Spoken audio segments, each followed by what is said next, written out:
संविधान निर्माता महामानव डॉक्टर बाबासाहेब आंबेडकर यांचा परभणी शहरामध्ये भव्यदिव्य पुतळा आहे। या पुतळ्यासमोर संविधानाची प्रतिकृती होती। ही प्रतिकृती एका समाजकंटकाने दगडाच्या माध्यमातून फोडली। म्हणूनच आंबेडकरी कार्यकर्त्यांनी काल परभणी शहर बंद ठेवलेले होते, परंतु यामध्ये तीव्र आंदोलन झाले। याच पार्श्वभूमीवर आज जालना जिल्ह्यातील मंठा शहर बंद आहे। त्यामुळे मी Republican Party of India Kharat पक्षाचा राष्ट्रीय अध्यक्ष म्हणून आंबेडकरी कार्यकर्त्यांना आवाहन करत आहे की आपण संविधान निर्माता महामानव डॉक्टर बाबासाहेब आंबेडकरांना मानतो, आपण गौतम बुद्धांना मानतो, त्यामुळे आपण शांतता प्रिय आहोत।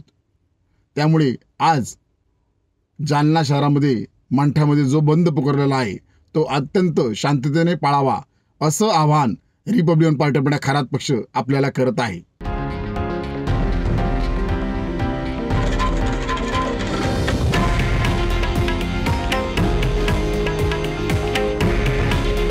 हे आहे देशातील नंबर 1 न्यूज नेटवर्क आणि आपण पाहत आहात TV9 मराठी।